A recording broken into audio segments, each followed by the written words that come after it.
అనంతపురంలో జిల్లా ప్రజాపరిషత్ సాధారణ సర్వసభ్య సమావేశం రసాభాసగా సాగింది. ఈ సమావేశానికి జిల్లా చైర్మన్ గిరిజ అధ్యక్షత వహించారు. దీనికి జిల్లా కలెక్టర్ గౌతమ్తో పాటు Anantapur MLA Anantha Venkataramireddy, Kadiri MLA Siddhareddy, Raptadu MLA Prakash Reddy, Anantapur Vaikapa MP అభ్యర్థి శంకర్ నారాయణ హాజరయ్యారు.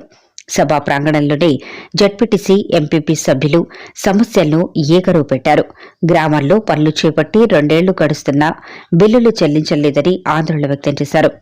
ఎల్లన్నూరు జడ్పీటీసీ ప్రతాప్ రెడ్డి పనులు చేపట్టిన బిల్లులు చెల్లించటంలో అధికారులు నిర్లక్ష్యం వహిస్తున్నారంటూ ఈ సమావేశాలు ఎందుకు పెట్టారంటూ సభ నుంచి వెళ్లే ప్రయత్నం చేశారు. ప్రతి సమావేశంలోనూ మాటలతో సరిపెడుతున్నారని, అధికారులు చేసిన పనులకు బిల్లులు చెల్లించడంలో తీవ్ర నిర్లక్ష్యత చాటుకుంటున్నారని కదిరి జడ్పీటీసీ అమర్నాథ్ రెడ్డి ప్రశ్నించారు. జడ్పీ సమావేశం అనవసరంగా ఏర్పాటు చేస్తున్నారని, ఈ సమావేశం వల్ల ఎవరికీ ఎలాంటి ఉపయోగం లేదని చెప్పారు. ఆర్డబ్ల్యూఎస్ ఎస్సీ యహసాన్ బాషా వారిపై జడ్పీ చైర్మన్ గిరిజ తీవ్రస్థాయిలో ఆగ్రహం వ్యక్తం చేశారు. ప్రభుత్వం సకాలంలో నిధులు విడుదల చేస్తున్న పనులు చేపట్టిన అధికారులకు ఎందుకు బిల్లులు చెల్లించడం లేదని ప్రశ్నించారు. గతంలో టెండర్లు లేకుండా పనులు ఎలా అప్పగిస్తారని ప్రశ్నించారు. సస్పెండ్ అయిన సీఈఓ టెండర్లు లేకుండా పనులు అప్పగించడాన్ని ప్రశ్నించారు. ఈ పనులకు రద్దు చేస్తున్నట్లు తాను తీర్మానిస్తున్నట్లు జడ్పీ చైర్మన్ గిరిజ చెప్పారు. జిల్లా కలెక్టర్ గౌతమి ఈ అంశంపై మాట్లాడుతూ ప్రభుత్వ నిబంధనల మేరకే తాము పనులు చేస్తున్నామని చెప్పిన సమస్యనే మళ్లీ చెప్పడం వల్ల సమస్య పరిష్కారం కాదని సూచించారు. దాదాపు గంట పాటు సమస్యలు, ఇతర అంశాలపై జడ్పీ సాధారణ సర్వసభ్య సమావేశం రసాభాసగా సాగింది.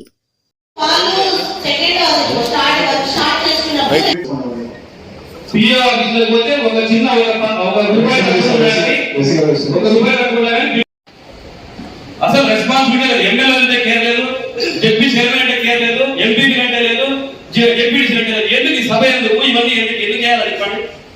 అవసరమా ఈ మీటింగ్లన్నీ? పరిస్థితుల్లో లేదు.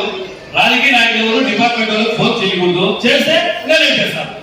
చేయకూడదని చెప్పండి. ఎందుకు ఈ మీటింగ్ ఎందుకు? 10వ నెలలో ఇచ్చాం సార్, 1వ నెలలో అది శాంక్షన్ అయ్యి వచ్చింది సార్. అంటే అది ఎంత ఎమర్జెన్సీ అంటే అక్కడ తాగునీటి కోసం పెట్టుకోలేదు సార్. ఈ రెజల్యూషన్ లేదంటే ఈ కావ్యాపం వల్ల దాదాపు అంటే 3 నెలల టైం పట్టింది సార్. అక్కడైతే ఎంఆర్ఓ గారు వాళ్ళు ఇప్పుడు రీసెర్చ్ చెప్తుంది మా విలేజ్ లో. ఇప్పటికైనా తన విలేజ్ ఆన్లైన్ ప్రాపర్టీ తీసుకొని మాకు జగన్ మేడం హౌసింగ్ లో మేడం దయచేసి ఎందుకంటే లాక్ టెక్నిక్ కోసం చూడండి ఎప్పుడు మీరు పోయిందని అంటున్నారు. డబ్బులు ఉన్నాయి, డబ్బులు ఉన్నాయి, డబ్బులు మేడం. పండుగ మేడం, మన సంక్రాంతి పండుగ రోజు తాగునీళ్ళు లేక చాలా ఇబ్బంది పడ్డారు మేడం. పండుగలో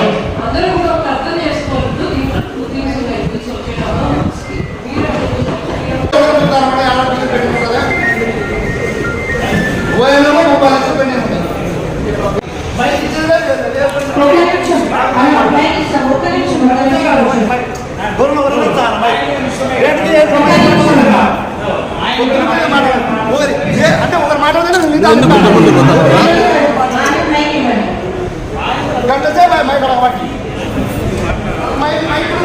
ముందు చేసేవాడు 3 ఏళ్ళు చేసి 1 year రాలేదు, బిల్లు ఏం కావాలి. ఇప్పుడు 3 ఏళ్ళు చేసాడు ఇస్తారు, అది మేము అవుతాను. మాకు కావాల్సిన అది సార్. ఇప్పుడు 2 ఏళ్ళ వచ్చి బిల్లు పెండినాడే, మీరు చెప్పే ఓఎన్ఎంఐ బిల్లు పెండింగ్ ఉన్నాయి, ఓఎన్ఎంఐ చేసిన బిల్లు పెండింగ్ ఉన్నాయి. 2 ఏళ్ళ వచ్చి లాస్ట్ సీఓ గారు ఉన్నప్పుడు నుంచి ఆయన దగ్గర వచ్చింది ఫైల్, అది అట్లే ఉంది. ఇప్పుడు కూడా మనలో ఇప్పుడు కూడా అట్లే ఉంది. ఏం సార్ అడగడానికి గంట సార్ అడగబట్టి ఒకళ్ళ ఫోన్ బయట లేదు. దానికి ఏం సార్ మాకు అనేది ఏంటంటే ఒక ప్రయాణం అనేది ఉందా సార్, ఒక ప్రయాణం ఉందా నాకు. ఇప్పుడు బిల్లు ప్రారంభం చేశారు, ఒకసారి బిల్లు వాళ్ళ దగ్గర వచ్చుతారు, బిల్లు మీ దగ్గర రాదు, జడ్పీ దగ్గర రాదు, లేకపోతే ఆడుంటుంది ఆర్డబ్ల్యూఎస్ దగ్గర, ఆర్డబ్ల్యూఎస్ నుంచి ఇంటికి రాదు, ఈ నుంచి వచ్చి ఆడికి పోదు. ఏంటి ఇప్పుడు ఒకటి బిల్లు వచ్చింటారు సార్, బిల్లు దాన్ని ఏంటి ప్రాసెస్, దాన్ని ఏ విధంగా తీసుకుంటారు మాకు అదే ఒక ప్రాసెస్